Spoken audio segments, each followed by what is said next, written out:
என் குழந்தைய காப்பாற்றணும், என் கையில் காசே இல்லைன்னு கேட்டு அழுது வர்றவங்களுக்கு காத்துல இருந்து மேஜிக் பண்ணி தங்கத்தை கொடுக்கறது, கண்ணு தெரியல சின்ன வயசுல இருந்துன்னு சொல்றவங்களுக்கு கண்ணு பார்வையை உருவாக்கி கொடுக்கிறது, தண்ணி மேல நடக்கிறது, ஒரே நேரத்துல உலகத்துல வேற வேற மூலைகள்ல ஒரே நேரத்துல இருக்கிறது, இந்த மாதிரி நிறைய விஷயங்கள் ஜீசஸ் கிரைஸ்ட் பண்ணியிருக்காரு அப்படிங்கறதெல்லாம் விட்டுட்டு இப்போ ரீசெண்டா கொஞ்ச நாளுக்கு முன்னாடி இறந்து போன சத்ய சாய் பாபா அவர்கள் பண்ணியிருக்காங்கன்னு சொன்னா உங்களால நம்ப முடியுமா?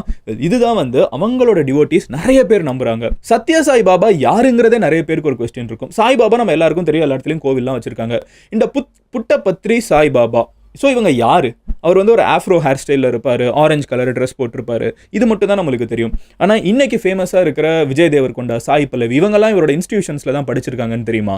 இவர் இறந்து போனப்போ இன்னைக்கு இருக்கிற பிரைம் மினிஸ்டர் நரேந்திர மோடி பார்த்தாரு. இதுக்கு முன்னாடி இருந்த பிரைம் மினிஸ்டர் மன்மோகன் சிங் பார்த்துருக்காரு. அண்ட் இப்போ நீங்கள் பார்த்தீங்கன்னா தமிழ்நாட்டில் டிஎம்கே பெருசாக ரிலீஜியஸ் சைடு எடுக்க மாட்டாங்கன்னு சொல்லுவாங்க. ஆனால் கலைஞர் அவர்கள் மீட் பண்ண வெரி ஃபியூ ரிலீஜியஸ் லீடர்ஸ்ல முக்கியமான பர்சன் இந்த புட்டபத்ரி சாய்பாபா. யார் இந்த புட்டபத்ரி சாய்பாபான்னு கேட்டிங்கன்னா ஒவ்வொருத்தங்க ஒரு பதில் சொல்லுவாங்க. ஆனால் புட்டபத்ரி சாய்பாபாவே சொன்ன பதில் என்ன தெரியுமா?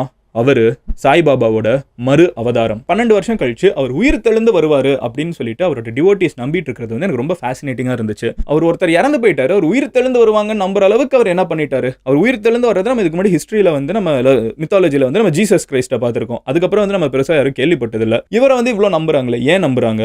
ஸோ என்னங்கிறத பார்க்க ஆரம்பிப்போம். இவரோட கதை எங்கே ஆரம்பிக்குதுன்னு பார்த்தீங்கன்னா, ஷிரடி சாய்பாபா இருக்கார்ல, அவரை பற்றி நம்ம கொஞ்ச நாளுக்கு முன்னாடி ஒரு வீடியோ மேக் பண்ணியிருந்தோம். தெரியாதவங்க போய் பாருங்க. அவர் ஆர்மிலலாம் இருந்திருக்காருன்னு சொல்லப்படுது. ஸோ அவர் பயங்கரமாக மக்கள் எல்லாத்துக்குமே நல்லது பண்ணி ஒரு ரொம்ப முண்டேனான, ஒரு ரொம்ப சிம்பிளான ஒரு ஹெர்மிட் மாதிரி ஒரு வாழ்க்கையை வாழ்ந்து முடிச்சுட்டு அவர் இறந்து போகிறாரு. அவர் இறந்து கொஞ்சம் வருஷம் கழிச்சு இவர் பிறக்கிறாரு. ஒரு 6 to 7 years கேப்பில் புட்டபத்ரியில் சாய்பாபா பிறக்கிறாரு. ஆனால் அவரோட ஒரிஜினல் பேர் சாய்பாபாவே கிடையாது. அதாவது புட்டபத்ரி சாய்பாபான்னு இப்போ ஒருத்தவங்களை சொல்கிறோம்ல, அவரோட ஒரிஜினல் பேர் சாய்பாபாவே கிடையாது. அவரோட ஒரிஜினல் பேர் என்னன்னு பார்த்தீங்கன்னா ரத்னகாரம் சத்ய நாராயண ராஜு அப்படிங்கிற ஒரு பேரில் அவர் பிறக்கிறாரு. அப்போ அது மெட்ராஸ் பிரசிடென்சியாக இருந்திருக்குது. ஸோ பிரிட்டிஷ்லாம் இருந்த காலகட்டத்தில் 1926 இவர் பிறக்கிறாரு. ஐ திங்க் 1919 சாய்பாபா, ஷிரடி சாய்பாபா இறந்து போனாங்கன்னு இவர் 1926 23rd நவம்பர் பிறக்கிறாரு. பிறந்த காலகட்டத்தில் பார்த்தீங்கன்னா சின்ன வயசுலேயே பயங்கரமாக எல்லாருக்கிட்டையும் பாசமாக இருக்குது, ரொம்ப அன்பாக இருக்கிறது, ரொம்ப வீட்டில் செல்ல புள்ள அந்த மாதிரி தான் இருந்த ஒருத்தராக இருக்காரு.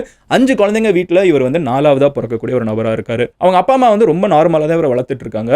இருந்தாலும் அவருக்கு ஒரு 14 வயசு இருக்கிறப்போ ஒரு மேஜிக் நடக்குது. அது என்னன்னு பார்த்தீங்கன்னா, அவரை ஒரு தேள் கொட்டிடுது. கொட்டின வேகத்தில் ஒரு பயங்கரமாக மயங்கி விழுந்துடுறாரு. சுற்றி இருக்கிறவங்களாம் இவங்க இறந்தே போயிட்டாங்க அப்படின்னு சொல்லி முடிவு பண்ணிடுறாங்க. ஆனால் என்ன ஆகுதுன்னு பார்த்தீங்கன்னா, ரொம்ப நேரம் கழிச்சு ஒரு நாள் ராத்திரி ஃபுல்லாக அவர் இறந்துட்டாருன்னே நினச்சதுக்கப்புறம் அவர் திடீர்னு முழிச்சு வராரு.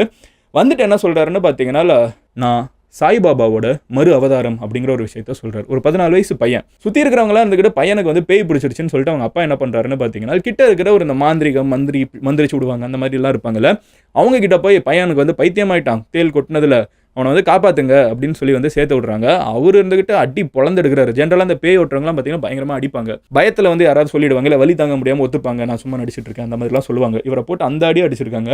இவர் கடைசி வரைக்கும் சிரிச்சுக்கிட்டே இருந்திருக்காரு. அவரே பயந்து போய், என்னப்பா இந்த அடி அடிக்கிறேன், நீ சிரிச்சிட்டு இருக்க, ஒரு 14 வயசு பையங்கிறப்போ, எனக்கு இந்த அடியெல்லாம் ஒன்றுமே பண்ணாது, நான் சிவன் சக்தியோட அவதாரம், நான் சாய்பாபாவா போன ஜென்மத்தில் இருந்தேன், இந்த ஜென்மத்தில் நான் தான் சாய்பாபா, எனக்கு எதுவுமே அஃபெக்ட் பண்ணாது, நீங்கள் இவ்வளோ ட்ரை பண்ணுறீங்கிற மாதிரி சொல்லியிருக்காரு. அங்கேயும் முடியலைன்னா வீட்டில் அப்பா அம்மா வீட்டில் வச்சுக்கிட்டு, சரி பையன் என்ன இப்படியே பேசிட்டு இருக்கான், அவனை என்ன பண்ணலாம் அப்படின்னு யோசிச்சுட்டு இருக்கப்போ, ஒரு நாள் அவங்க அப்பா ரேண்டமாக வீட்டை விட்டு வெளியே போகிறப்போ ஒரு விஷயத்தை கவனிக்கிறாரு.